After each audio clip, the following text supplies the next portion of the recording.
በአንበሳ ቆዳ የተሸፈነው አህያ። ሰላም ውድ የአቢሲኒያ ተረት ቻናል ቤተሰቦች፣ ቻናሉን ሰብስክራይብ አድርገዋል? ታዲያ ምን ይጠብቃሉ? አዳዲስ ተረቶችን በየቀኑ ለመመልከት ቻናሉን ሰብስክራይብ፣ ቪዲዮውን ላይክ በማድረግ ጀምሩ። ሰብስክራይብ ስላደረጉ እናመሰግናለን። በአረንጓዴ መስኮች በተከበበች አንዲት ትንሽዬ መንደር ውስጥ ብዙ እንስሳት ያሉት አንድ ገበሬ ይኖር ነበር። በየቀኑም የጣፋጭ ምግቦችን ቅርጫት ይዞ ወደ ጓሮ ይገባ ነበር። በመጀመሪያም ቶሚ ወደሚባለው ተጫዋች ቡችላው ይሄዳል። ይኸውልህ ውድ ቶሚ፣ ለእያንዳንዱ ጥሩ እግርህ አንድ ብስኩት። እየሸተተኝ ያለው ብስኩት ነው። ከአጥንት በላይ ወደዋለሁ። ከዚያም ግድግዳው ላይ ተቀምጣ ወደ ነበረችው ሚኑ ወደ ተባለች እጅግ በጣም ሰነፍ ድመት ሄደ። ሚኑ የኔ ጣፋጭ፣ እነሆ ሞቅ ያለ ወተት ላንቺ። ለወተት ፖሊሶች ልደውል ነበር፣ አሁን ይቅር ብያለሁ። ከዚያም በኋላ በኩራትና በግርማ ቆሞ ወደ ነበረው ፈረሱ ፒተር ሄደ። ፒተር ሻምፒዮን፣ እነሆ የምትወደውን የተጠበሰ እህል ይዤልህ መጥቻለሁ። ልዑል እንዴት መንከባከብ እንዳለበት ታውቃለህ።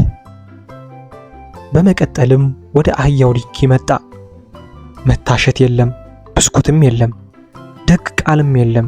ዲንኪ ፍጠን፣ እነዚህ ከረጢቶች ራሳቸውን አይሸከሙም።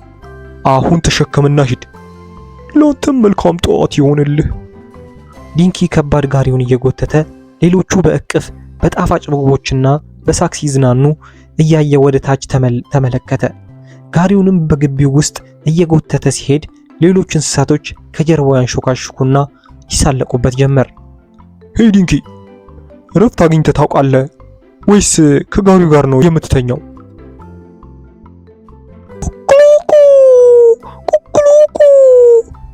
እኔ እንቁላል እጥላለሁ፣ ምስጋናም አገኛለሁ።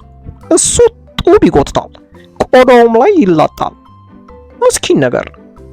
ምናልባት ትንሽ ብትወልድ ገበሬውን ሊያቅፍ ይችላል። ቀናት አለፉ። እናም የዲንኪ ልብ ይበልጥ በሐዘን እየተሞላ መጣ። የእርሻው እንስሳትም ሳቅና ትንኮሳ በየቀኑ በጆሮ ውስጥ ያስተጋባ ነበር። ምን ነው አንድ ቀን እንኳን ያንን ሞኝ ቡችላ የማይበትን መንገድ እኔንም ቢያይ፣ ቢያንስ ጫካው አይስቅብኝም ነበር። ስለዚህ አንድ ቀን ማለዳ ገበሬው ሳይነቃ ዲንኪ በዝምታ ከእርሻው ወጥቶ በአቅራቢያው ወደሚገኝ ጥቅጥቅ ያለ ጫካ አመራ። በእነሱ ስድብ ሁል ጊዜ እዚህ መቆየት አልችልም። የሆነ ቦታ መሄድ እችላለሁ። ድንገትም አንድ ነገር አይኑን ሳበው። እዚያ በደረቁ ቅጠሎች ክምር ስር ተደብቆ አንድ ትልቅ ወርቃማና ቡናማ የአንበሳ ቆዳ ተቀምጦ ተመለከተ። ምንድነው ይህ?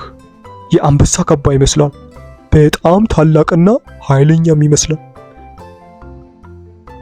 ዲንኪ የአንበሳውን ቆዳ በጥንቃቄ ለበሰው። ከራሱም እስከ ሸኮናው ድረስ ሸፈነው። ወደ ታችም ተመልክቶ በአንድ ትንሽዬ የውሃ ጉድጓድ ውስጥ ራሱን አየ። ዋው! የሚገርም ነው።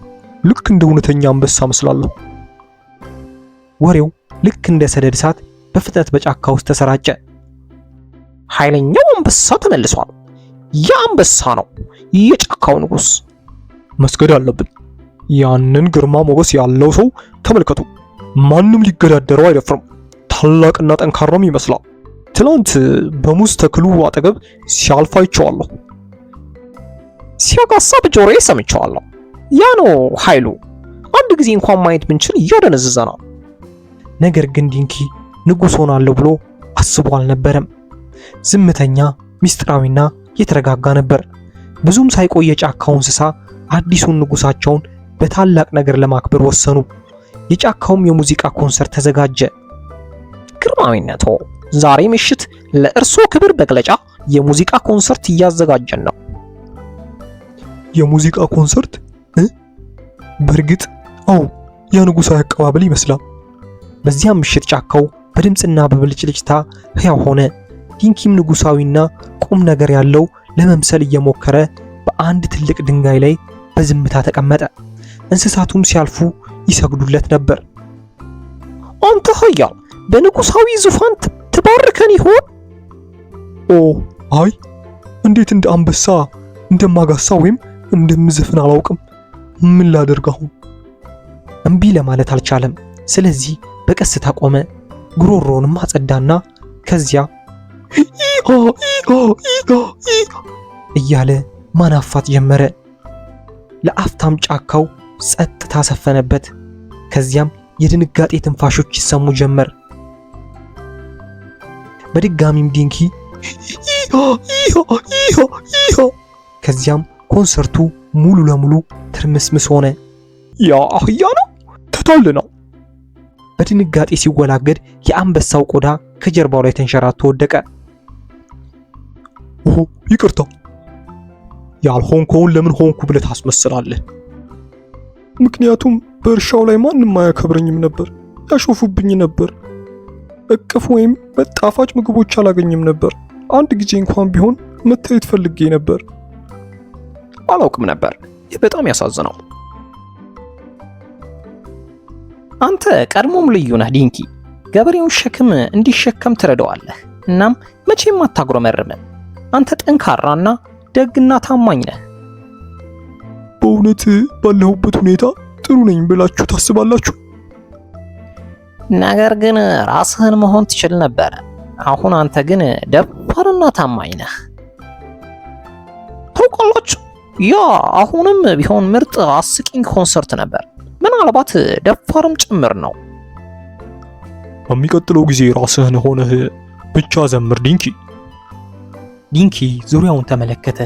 በፍርሃትም የተሞሉ ፊቶቹ ሳይሆን አሁን በደግነት በእውነተኝነት ደግነት የተሞሉ ፊቶቹን አየ። ልቡንም ቀለል አለው።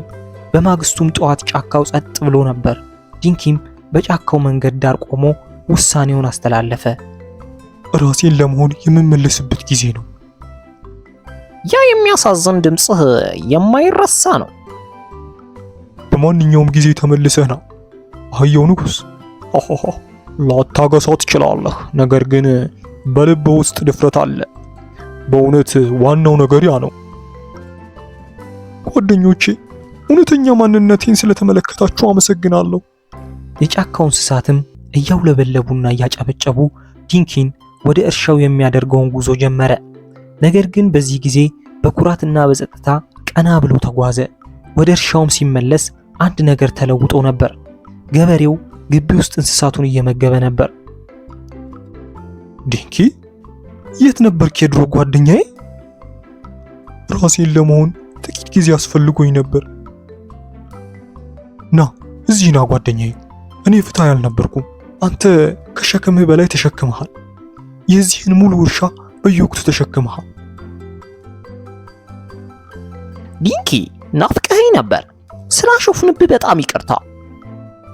አንተ ሁል ጊዜ ከባድ ነገሮችን ትሸከም ነበር። እኛ ያንን አላመሰገንን። እኔ ብዙ ጮኻለሁ፣ ክክሉ ክክሉ እላለሁ፣ ግን አንተ ከሁላችንም በላይ ትሰራለህ። ከዚያ ቀን ጀምሮ በእርሻው ላይ ያሉ እንስሳት ሁሉ እርስ በርሳቸው በደግነት እየተያዩ በደስታ አብረው ኖሩ። እንደ አንበሳ ማግሳት አያስፈልገኝም ነበር። እኔም ዋጋ እንዳለኝ ማመን ብቻ ነበር የሚያስፈልገኝ። የታሪኩን መልእክት እንዲከበሩ ሌላን ሰው መሆን አያስፈልግም። ደግነት፣ ታማኝነትና ጠንክሮ መስራት ልክ ባለው ሁኔታ ልዩ ያደርገናል። እውነተኛ ማንነቱ ከበቂ በላይ ነው።